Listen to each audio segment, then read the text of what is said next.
Hello and welcome to The Bottom Line on TVP World. This is where we unpack the most important business and economic stories of the day. I'm your host, Marie Cato. Superficially, it might look as though the US is striking deals and the mood on the international trade arena is picking up. But really, that's elusive. Looking at the US, China, the UK and the EU, we could argue that some gestures of goodwill are there, but to say that we are moving forward would be naive. Jan Kennedy tells us why. It was all smiles in London as Chinese and US officials reached a framework agreement aimed at ending the trade war, pending approval from respective heads of state. And judging by the atmosphere, everything appears set to proceed smoothly. We made a great deal with China. We're very happy with it. We have everything we need, and we're going to do very well with it, and hopefully they are too. Now that a consensus has been reached, both sides should abide by it. We hope that the United States will work with China to implement the important consensus reached by the two heads of state. While the details of the framework agreement remain confidential, the deal is expected to boost Chinese exports of rare earth minerals, crucial for the US economy. Rare earths are used in just about every technological application you can think of.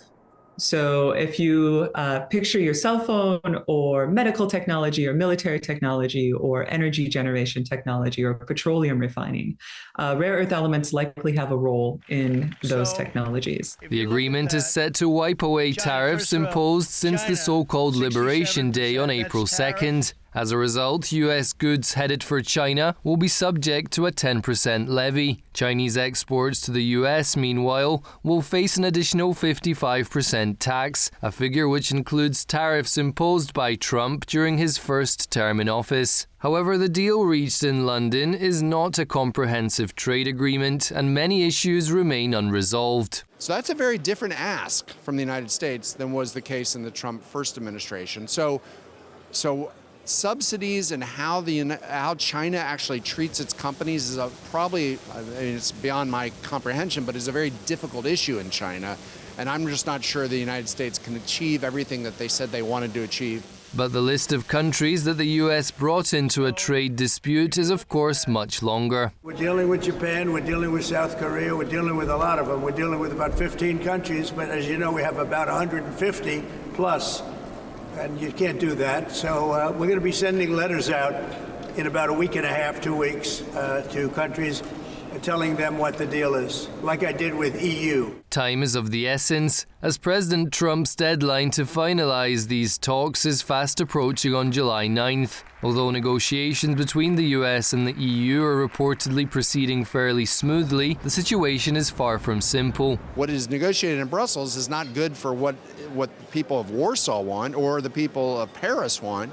It just seems like that could be tricky. So that takes time.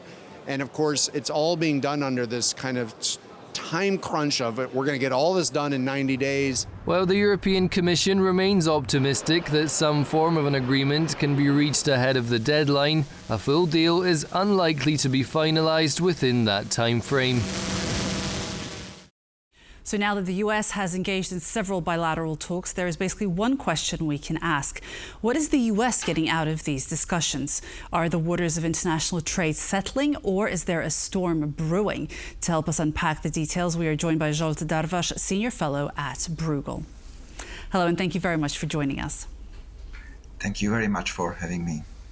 So I'd like to start with the China deal agreed on Wednesday and ready to be signed by Presidents Trump and Xi. The U.S. gets access to China's rare earth minerals and keeps tariffs at 55%. China subsequently lowers tariffs to 10% and gets to keep its students at American universities. Can we consider this to be a breakthrough? I wouldn't consider it as a breakthrough, but I would consider it as an important step in normalizing the trade disputes. Also, most likely, US negotiators wanted to send a positive signal to markets that they are progressing with the trade talks, but unfortunately, no other details have been revealed, so we have to wait for the formal details and further talks between the US and China. Just to be clear, we cannot consider this to be a full-blown trade deal at the moment. Treasury Secretary Scott Bessent told Congress that a more comprehensive deal would take time. Can we have your comments on that?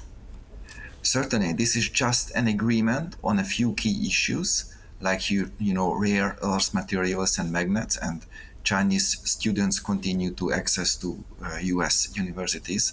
But nothing else has been said. And negotiating a trade deal takes a long time, several years.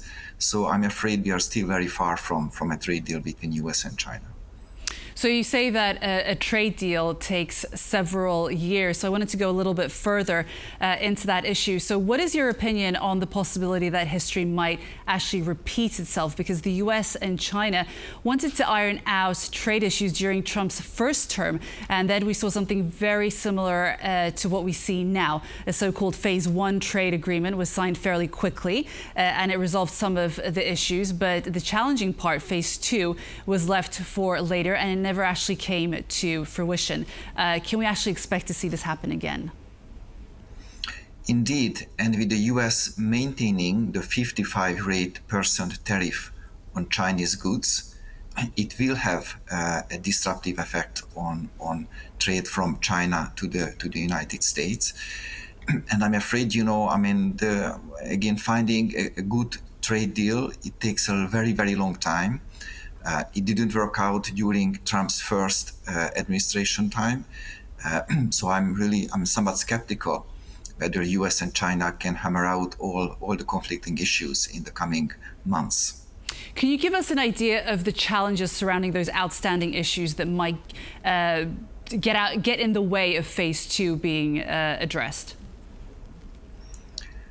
So a main issue is that China is not a functioning market economy, but there is widespread state intervention. And also the state intervention also provides various benefits for Chinese companies, which, they wouldn't get, US companies and also in Europe, European companies, they have very limited access to, for example, from financing from national governments, which is called state aid in the EU.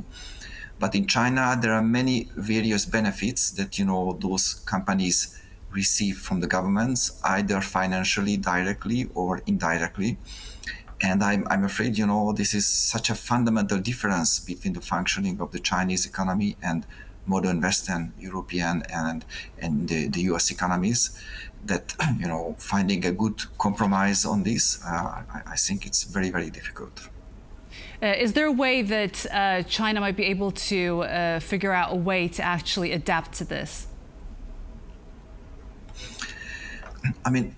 The Chinese economy, faces lots of problems, and at the moment, it's also,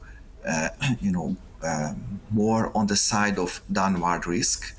Many people foresee that, for example, the housing market in China might face a big crash. So I'm afraid this time is not really at a time for the Chinese policymakers to significantly roll back the support from the state. On the contrary, if there will be indeed a housing market crash in China, then government will need to intervene even more into the functioning of markets. The situation with China is actually very similar to what happened with the US-UK deal, by which I mean that it can't be considered a full-blown trade deal, but more akin to a framework. Would you agree with that? Indeed, the US-UK trade deal was agreed on the 8th of June, so more than a month ago, and still it has not yet been implemented. So the US agreed, for example, to lower the tariff on cars imported from the UK to the United States from 25 to 10%, at least for the first 100,000 cars.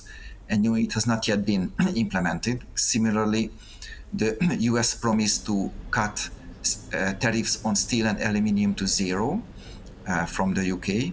It has not yet been implemented. So there are lots of speculation and talks about when actually the measures would be implemented, but it's not yet been done. And also this US-UK agreement includes lots of works saying that, for example, the two parties will intend to continue discussing a very ambitious deregulation plan, having a greater access, for example, to the agriculture markets, more access of US companies to public procurement in the UK. But all of these are said in a way that they are trying to work out the details of these issues in the future.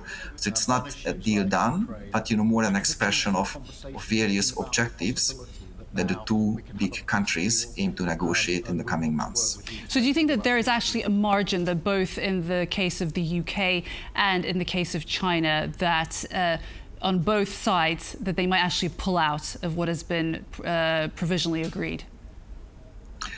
Indeed, there is a chance for that. For example, the UK agreement, a UK-US agreement also includes that the so-called country of origin will be very carefully assessed. Because, for example, if UK cars use lots of imported materials from China, then the US might conclude that it's not effectively a UK product, but to a large extent a Chinese product, and therefore not reduce the tariff on UK cars. So it's still pending on confirmation from both sides whether all the intentions which were reflected in the deal signed months ago will be actually fulfilled by both parties. So it's actually just a provisional signal of goodwill, I suppose. I wanted to move on to trade negotiations between Europe and the US. In the past few days, we've seen that in the news that discussions have gained pace, but probably won't actually meet the deadline imposed by Donald Trump, which is July 8th, a deadline that the American president, I suppose, is willing to extend. What are your expectations in terms of what might emerge? So in my view, the discussion is not only about tariffs and trading goods, but also the US has a major problem with, for example, how Europe already taxes digital companies. In some European Union countries, digital taxes are already in place. And also there are also broader plans, for example, for the European Union to include a digital services tax, which the United States very much disagrees. So this will also quite almost surely part of the discussion. Then also US negotiators say that there are various barriers, so-called non-tariff barriers within the EU, which prohibit US companies for selling more products and services within the Union. So again, some of those non-tariff issues would also likely be at stake during the negotiations. And indeed, the EU-US trade is the largest one, largest trade relationship everywhere in the world. So it's really absolutely crucial how the two sides negotiate. But I would also think that, due to this huge importance of the U.S.-EU bilateral trade, I also think that both sides have a strong incentive to find a compromise. So I would expect something similar to the U.S.-UK deal, which would include a few concrete steps, like, in the case of greater agriculture product access from the US to the UK, and also some cuts in US tariffs in exchange. So I think also for the EU, there will be some concrete measures included, but most of the issues will still being negotiated, and it will be just basically a long list of what the two parts wish to negotiate later. We've spoken about what the US has got out or wants to get out of the trade talks, but what does the EU want from the US? We hear representatives from Brussels saying that anything imparting autonomy of European tax or regulatory policy is a red line. So are we sticking with digital taxes and a big no for American food? What are your comments on that? So if you look at the UK-US trade deal for agricultural products, it also emphasized that the local requirements will remain the same. So if a US fruit producer wishes to export something to the UK, it has to fully reflect UK requirements, and in this sense, UK requirements remain the same as in the European Union. So I think, the European Union will not compromise on food safety for the sake of US. So indeed, it's absolutely a red line. But I think the example of the UK-US deal suggests that the US might accept that. So again, I would more foresee some more symbolic compromises, like for example on taxing digital companies. Maybe European Union leaders would agree to give up the idea of having a pan-European digital services tax, but it's just a speculation at this moment. So it's very hard to predict how the negotiations will actually play out. And what is your general impression of talks between Brussels and Washington? Who has to compromise more? And perhaps you could also give us a little bit of insight as to what extent perhaps politics has come to play in this as well. So both sides will have to compromise because I do think that both sides will compromise because again, there's a lot at stake, the largest trade relation in the world. The US very much depends on Europe, US very much depends on US. Moreover, I think we shouldn't only just focus on trade issues, but there are much broader cooperations, for example, for security within NATO. So again, Europe might please President Trump, for example, buying more weapons from the United States. That can also be part of the deal. Now, whether intra-EU politics, if your question related to that makes these things more complicated, the trade is fully a competence of the European Union. So a trade deal can be negotiated by the European Commission. Obviously, member states will have to agree. But at the same time, what we have seen so far is that European Union countries remained more or less united in their opinions on how to respond to President Trump's excessive tariffs. So at least this is just a hope I can express, that hopefully intra-EU politics would not complicate further the anyway quite difficult negotiations between the EU and the US. I also just wanted to ask about the World Bank recently downgrading its forecast for 2025, saying that trade tensions will actually have more of a significant impact than previously anticipated. The bank slashed figures for 70% of the country, so that is actually rather significant. And considering the deals we are referring to that are only framework agreements subject to further negotiations where Washington may use tariff pressure to get what it wants, do you think that those forecasts and actual figures may actually go down even further? So the risk is clearly pointing downward, in my view, because of the major policy uncertainty resulting from U.S. economic policies. But at the same time, it's already a good news that nobody foresees a recession in the U.S. or elsewhere in the world.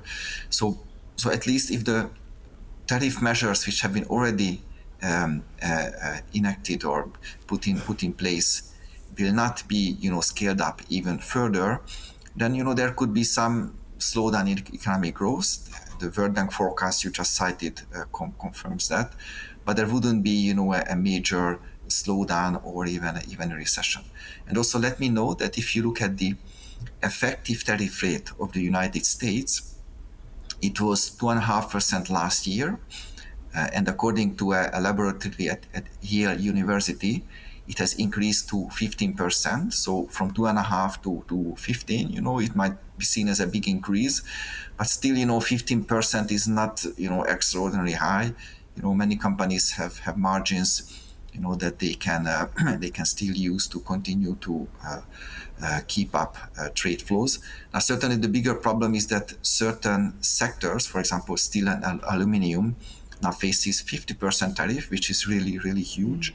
So certain industries and sectors will be probably hit very hard. But overall, for the general economy, I wouldn't expect, a very big slowdown in economic growth, unless, the trade war escalates even further. But again, in early April, when President Trump announced his tariffs, markets gave a strong signal to U.S. administration because stock markets fell very sharply. Interest rates on U.S. government bonds increased quite significantly.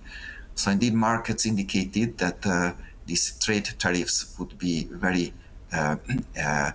adverse for the U.S. economy and the world economy. So I think also for this reason, the Trump administration might be more cautious and more willing to find deals with the rest of the world. Okay, Zsolt Darvas, Senior Fellow at Bruegel, thank you so much for joining us. It's been great to have you as always.